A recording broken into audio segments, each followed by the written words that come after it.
മുഖ്യമന്ത്രി രാജിവെച്ചിട്ട് 5 ദിവസം കഴിഞ്ഞിരിക്കുന്നു. എന്നിട്ടും പകരം ഒരു മുഖ്യമന്ത്രിയെ തീരുമാനിക്കാൻ കഴിയാതെ BJP അമ്പേ പരാജയപ്പെട്ടു. ഇനി BJPക്ക് മുന്നിൽ ദിവസങ്ങളില്ല. ഒരു സംസ്ഥാനത്ത് അത്രയും ദിവസം ഒരു മുഖ്യമന്ത്രി ഇല്ലാതെ ഭരണസ്തംഭനം വരുത്താൻ പാടില്ല. അത് ജനാധിപത്യ നിയമം. അതിന് BJP തന്നെ ഉത്തരവാദിയായിരിക്കുന്നു എന്നുള്ളതാണ് സത്യം. ജനങ്ങൾ ഒന്നടങ്കം BJPക്കെതിരായ ഒരു സ്ഥിതിക്ക് രാഷ്ട്രപതി ഭരണം എന്ന ഒറ്റ പോംവഴിയിലേക്ക് മണിപ്പൂരിൽ BJP കടക്കുകയാണ്. മണിപ്പൂരിൽ രാഷ്ട്രീയ അനിശ്ചിതത്വം എന്ന് BJP തന്നെ സമ്മതിച്ചിരിക്കുന്ന ഒരു സാഹചര്യത്തിൽ വടക്കു കിഴക്കൻ സംസ്ഥാനങ്ങളുടെ ചുമതലയുള്ള നേതാവ് സംബിത് പത്ര MP ഗവർണർ അജയ് കുമാർ ഭല്ലയുമായി രാജ്ഭവനിൽ കൂടിക്കാഴ്ച നടത്തിയിരിക്കുന്നു.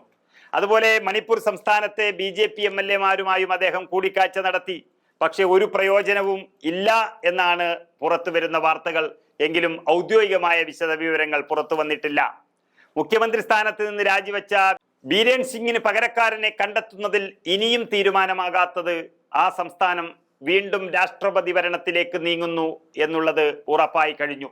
ആരും സർക്കാർ ഉണ്ടാക്കാൻ അവകാശവാദം ഉന്നയിക്കാത്ത പക്ഷം ഭരണഘടനാ പ്രതിസന്ധിയിലേക്ക് നീങ്ങുന്ന സാഹചര്യമാണ് സംസ്ഥാനത്തുള്ളത്. സ്ഥിതി ഇതേ രീതിയിൽ തുടർന്നാൽ രാഷ്ട്രപതി ഭരണത്തിന് ഏതു നിമിഷവും സാധ്യത വന്നിരിക്കുന്നു. 6 മാസത്തിലൊരിക്കൽ സഭാ സമ്മേളനം ചേരണമെന്ന ഭരണഘടനാ ബാധ്യത നിറവേറ്റുകയാണ് മണിപ്പൂരിന് മുന്നിലുള്ള പ്രതിസന്ധി. അതിന് അവർക്ക് കഴിയാതെ പോയിരിക്കുന്നു.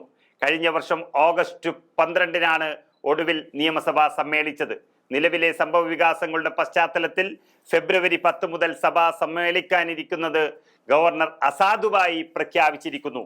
ഈ പ്രതിസന്ധി MLA-മാരുമായി ചർച്ച ചെയ്ത് കേന്ദ്ര നേതൃത്വം പരിഹരിക്കുമെന്നും അദ്ദേഹം പറയുന്നു. അതിനിടെ മുൻ MLA ബിജോയ് കൊയ്ജാമിന്റെ ഇംഫാൽ വെസ്റ്റ് ജില്ലയിലെ വസതിക്കു സമീപം 2 ഗ്രനേഡുകളും കണ്ടെത്തി. വീട്ടുകാർ അറിയിച്ചതനുസരിച്ച് പോലീസ് സ്ഥലത്തെത്തി ഗ്രനേഡുകൾ നിർവീര്യമാക്കിയിരിക്കുന്നു. ഇതിനർത്ഥം തന്നെ മണിപ്പൂരിൽ ഒരു സർക്കാരല്ല ആവശ്യം. ഇപ്പോഴും കലാപ കലുഷിതമായ അന്തരീക്ഷം തന്നെയാണ്. കലാപം അടങ്ങുന്നില്ല എന്ന് തന്നെയാണ് അവിടെ നിന്ന് വ്യക്തമാക്കുന്നത്. അങ്ങനെ ഈ രാജ്യത്തു തന്നെ ഒരിക്കലും കാണാത്ത രീതിയിൽ ഭരണസ്തംഭനം വന്നിരിക്കുകയാണ് മണിപ്പൂരിൽ. നമുക്കറിയാം, ഒട്ടനവധി കാരണങ്ങൾ കൊണ്ട് പല സംസ്ഥാനങ്ങളിലും രാഷ്ട്രപതി ഭരണം ഏർപ്പെടുത്താറുണ്ട്. ആ രാഷ്ട്രപതി ഭരണം ഏർപ്പെടുത്തുന്നത് ഭരണഘടനാപരമായി ചുമതല നിർവഹിക്കാൻ ഒരു സംസ്ഥാന സർക്കാർ പരാജയപ്പെട്ടു എന്നുറപ്പിക്കുമ്പോഴാണ്. അങ്ങനെ വരുമ്പോൾ കേരളമടക്കമുള്ള എത്രയോ സംസ്ഥാനങ്ങളിൽ രാഷ്ട്രപതി ഭരണം ഏർപ്പെടുത്തുന്നത് നമ്മൾ കണ്ടതാണ് ഇതിനു മുമ്പ്. പക്ഷേ മണിപ്പൂരിൽ അതിനേക്കാളും എത്രയോ ദയനീയമാണ് കാര്യങ്ങളുടെ പോക്ക്. അതായത് ഒരു സർക്കാരിന്റെ ചുമതലകൾ നിർവഹിക്കപ്പെട്ടിട്ടില്ല എന്ന് മാത്രമല്ല, ഒരു സർക്കാർ തന്നെ ഇല്ലാത്ത അവസ്ഥയാണ്. മുഖ്യമന്ത്രിയാകാൻ ഒരാളില്ല. മുഖ്യമന്ത്രി ആകാൻ പേര് പറയാൻ ഒരു പാർട്ടിക്ക് ആകുന്നില്ല. മുഖ്യമന്ത്രി സ്ഥാനം ഏറ്റെടുക്കാൻ തയ്യാറാകുന്നില്ല. ജനങ്ങൾ പൂർണ്ണമായും ഭരണം ലഭിച്ചിരിക്കുന്ന BJPക്കെതിരായി മാറിയിരിക്കുന്നു. അങ്ങനെയുള്ള ഒരു സംസ്ഥാനത്ത് 5 ദിവസമായിട്ടും ഒരു മുഖ്യമന്ത്രിയെ തിരഞ്ഞെടുക്കാൻ കഴിയുന്നില്ല എന്ന് പറയുമ്പോൾ രാഷ്ട്രപതി ഭരണം എന്നുള്ളതിനപ്പുറത്ത് മറ്റൊരു പോംവഴിയില്ല എന്നുള്ള തരത്തിലേക്ക് മാറിയിരിക്കുകയാണ്.